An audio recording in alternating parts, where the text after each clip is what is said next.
Bismillahirrahmanirrahim. Assalamualaikum warahmatullahi wabarakatuh. Mari kita berbicara atau membahas sedikit tentang Al-Quran. Al-Quran ini adalah kitab Allah Subhanahu wa Ta'ala yang diturunkan kepada Nabi Muhammad SAW untuk dipahami isinya dan untuk diterapkan isinya. Maka dalam membaca Al-Quran pun menjadi ibadah. Satu huruf diganjar dengan 10 kebaikan.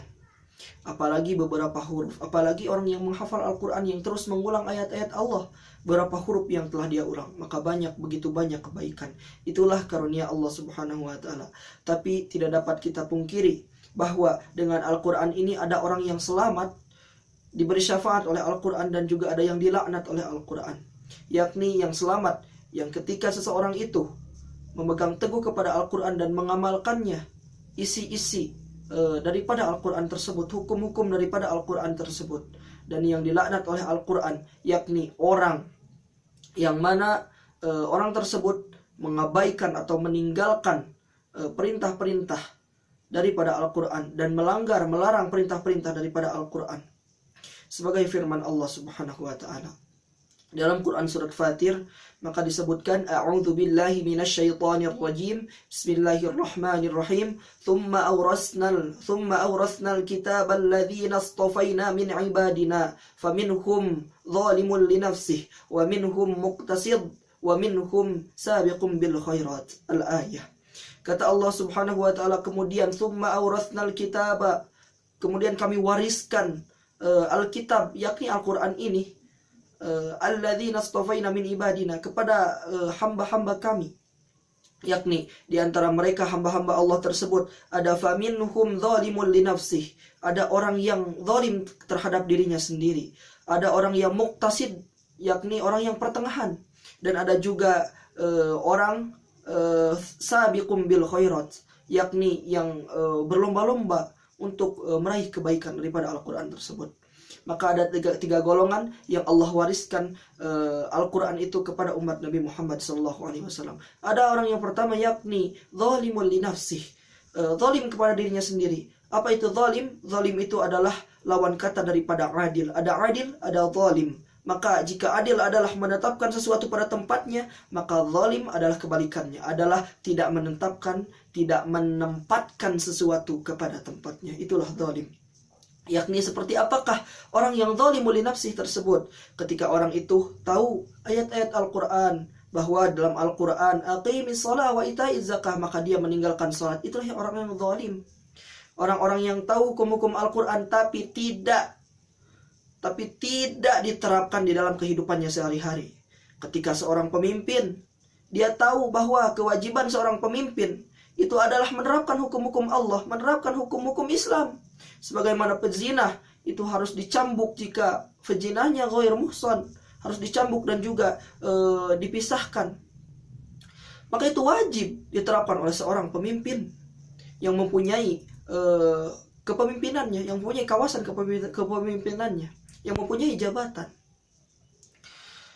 Dan juga sebagaimana pemimpin itu wajib menerapkan hukum-hukum Al-Quran sebagaimana yang ditetapkan oleh Al-Quran, bahwa wajibnya hukum kisos, ya ayyuhalladzina amanu kutiba alaikumul kisos, maka tidak dapat diterapkan oleh seorang individu, oleh seorang jamaah, oleh masyarakat, tidak bisa, tapi harus diterapkan oleh seorang pemimpin. Maka itulah kewajiban.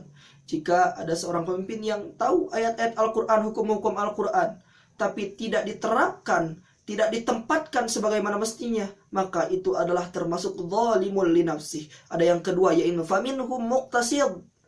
Golongan yang kedua Al-Quran, yakni orang yang pertengahan, muqtasid. Dia itu pertengahan, tidak kadang mengamalkan, kadang melanggar. Itulah orang yang namanya itu pertengahan terhadap Al-Quran, terhadap syariat Islam.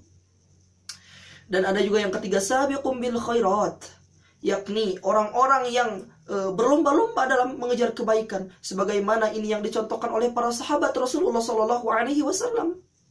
Ketika para sahabat meminta 10 ayat kepada Rasulullah SAW, lalu Rasulullah SAW mengajarkan Al-Quran 10 ayat, maka langsung diamalkan. Itulah betul-betul ahli Quran, sabiqum bil khairat.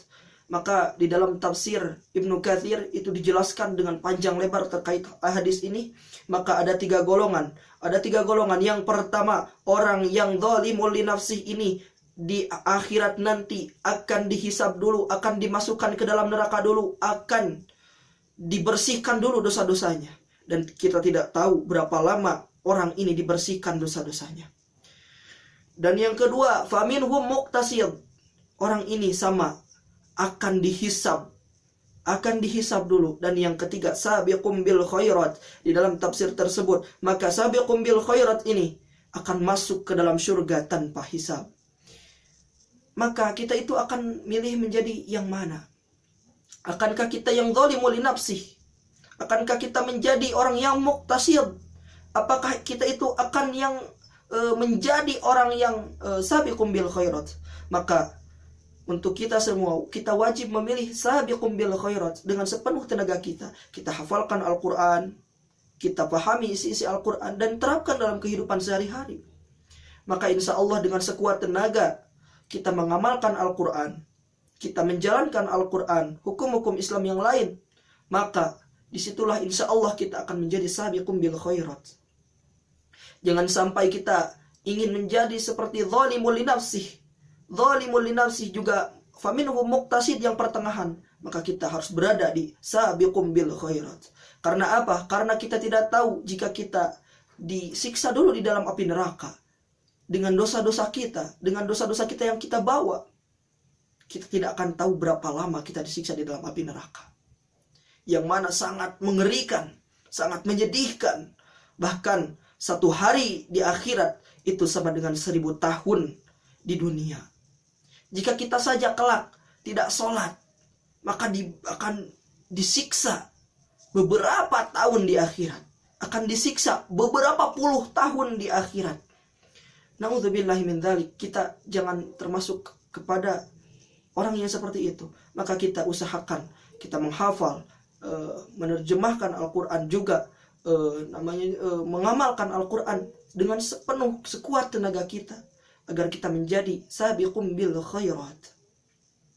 Maka dari itu, Al-Quran itu diturunkan oleh Allah Subhanahu wa Ta'ala itu dengan secara sempurna. Maka kita tidak boleh hanya belajar membacanya saja.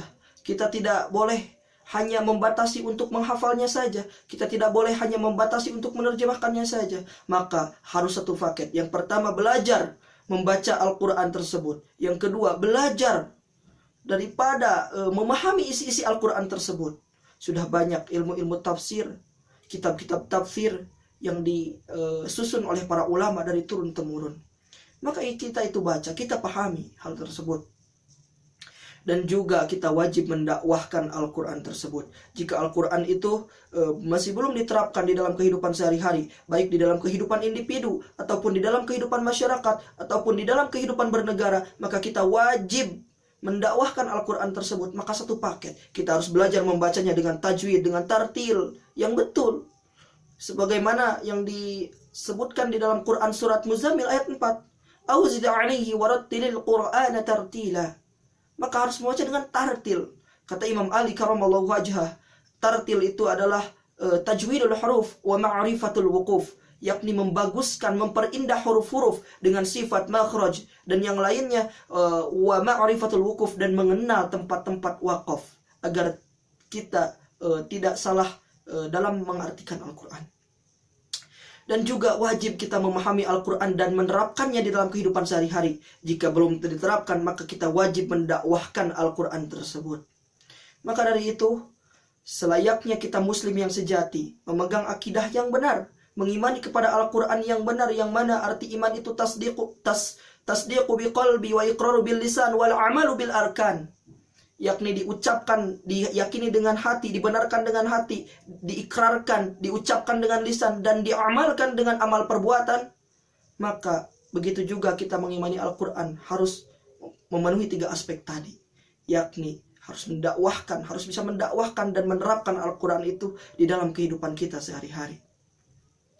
Semoga Allah Subhanahu wa Ta'ala mempermudah kita dan menggolongkan kita kepada ahli Al-Quran, yakni sabiqum bil khairat, bukan menjadi zalimul li nafsi. Mungkin itu saja video yang dapat saya sampaikan. Yang baiknya mohon diterima, dan yang buruknya apabila ada salah kata silahkan komentar di kolom komentar, atau ada yang salah daripada pemaparan video saya tadi silahkan dikoreksi komentarnya. Saya akan terima insya Allah jika itu sebuah kebenaran dengan lapang dada.